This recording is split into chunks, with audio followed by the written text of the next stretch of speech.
Okay everyone, so I am driving a 2017 Jeep Renegade. Basically this is my mom's rental car until the 2017 Dodge Charger is fixed. Unfortunately it does have an issue with the gear selector and it won't actually clear the code. So there is a wiring problem that is going to be investigated by a specialist on Monday. So Chrysler was very kind to provide a loaner vehicle until that was rectified. Wasn't really needed, but considering the fact that the Expedition needs to go in for some work, it was just better safe than sorry. So here we are. We have a Jeep Renegade. So with that, so let me go ahead and get started on a few things that I do like. For one, I love the stiff suspension. It's really not helping with this video, however, it's very bumpy.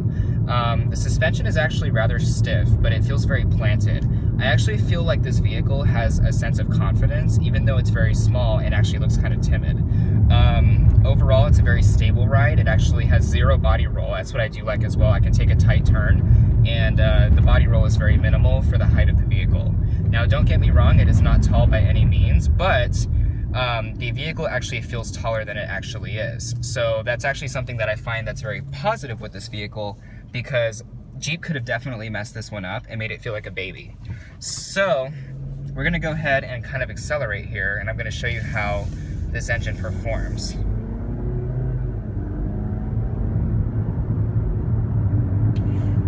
So as you can see, pretty decent acceleration. This is a 2.4 liter 4-cylinder engine that puts out 180 horsepower at 5,500 RPMs and 175 pound-foot of torque at 3,500 RPMs. Now, the torque itself is actually really nice because it allows the 9-speed to actually be efficient. However, one thing I will admit is that the 9-speed is a deer hunter.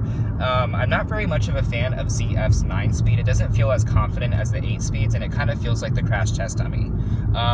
Ultimately, there was a lot of grievances with the 9-speed in this particular vehicle, as well as the Honda Pilot, the Cherokee, and even the Grand Cherokee for that matter. The 9-speeds are not exactly as reliable as the ZF's 8-speeds. Therefore, if you are in the market, I would recommend an 8-speed automatic instead.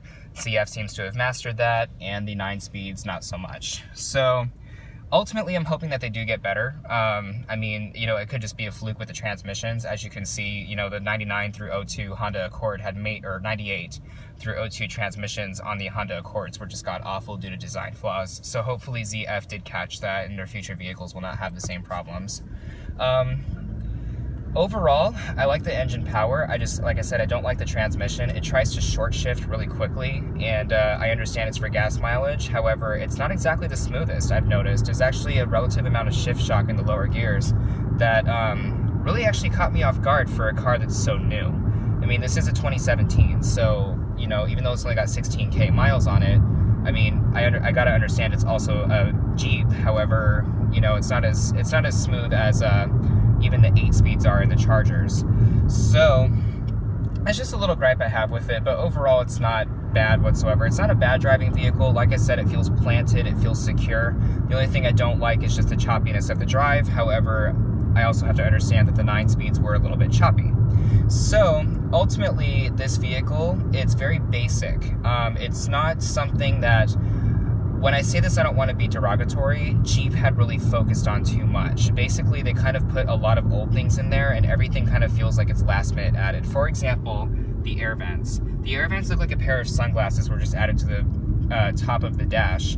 And, you know, it's kind of, to me, I get it. It just seems a little tacky. But again, you know, this is a basic vehicle. I mean, it's not meant to be special. Everything is relatively hard to the touch, as you can see. Very basic center console, and even the shifters on the floor, which I actually do like because it makes it feel like an actual older Jeep. Especially if this was a stick shift, I could see this being a lot of fun. But moving into the passenger seat, again, it's very simple, very basic. It's got kind of like the fake chrome sort of deal, but in plastics. But overall, I mean, it's not too bad. The seats are actually really comfortable. I'm not sure if I had mentioned this already, but the seats are comfortable, and I actually feel like, you know, I'm being supported, which is good. This A-pillar look is actually kind of funny because it kind of reminds me of an older car, but at the same time, I'm just not a fan of this one because it's already broken and it's 2017. Also, the weather stripping on the outside of the driver's door is like literally stripping off the vehicle. So I'm just like, wow, guys, way to make your customers feel awesome. So ultimately, like I said, this vehicle is not too bad. However, you know, there are some improvements for it. But then again, too, I mean, you have to give credit to Jeep. Like, they actually built a car that, you know, kind of was a little different and it was risky. And you either liked it or you didn't. It was kind of like the Hyundai Elantra of 2011. Like, you either liked it or you didn't. So, I mean, it's one thing that I have to give Jeep credit to is that this car is actually not too bad. It actually is not aesthetically pleasing, but the inside is actually not awful.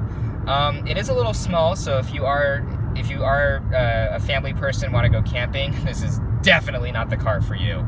So, I mean, this is like for the single guy who wants to impress his girl and take her on a hiking trip, but definitely not for a family camping trip. You guys will be smushed together, especially if you're all fat. So, definitely not much of a family vehicle. Now, the one thing I did notice is that look at the tachometer. I actually do like the kind of dirty smear that's on there. That's actually really cool. And it's, you know, it's one of those things where like this Renegade, even though very simple, it has some surprising features that kind of leaves you like, wow, that's actually very interesting. So while boring, it's actually a very interesting vehicle.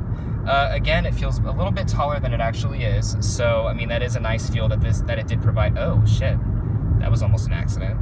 But, yeah, no, I have to say that this vehicle is not too bad. And the acceleration is not awful. I mean, it could be better.